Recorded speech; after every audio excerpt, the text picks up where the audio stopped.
তোর জিহ্বা দিয়া কথা বলা, একটু চিন্তা কর।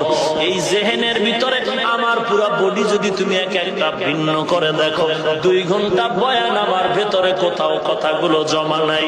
একের পরে এক সাজানো কথা কে বের করে দেয়? ওরে বান্দা, একটা মেশিন চলে 2 ঘন্টা চলার পরে ফ্যানের বাতাস দিয়া ঠান্ডা করো, মাইক গরম হয়, মাউথ গরম হয়ে যায়। ওরে তুমি 30 বছর 40 বছর 60-70 বছর জিহ্বা নামের মেশিনটা দিয়া নারায় নারায় কত কোটি কোটি কথা তুমি সাপ্লাই দিলা। একবারও চিন্তা করেছো এই কথাগুলো কোন মেশিনের দ্বারা তৈরি হয়? যদি একবার তালাশ করতি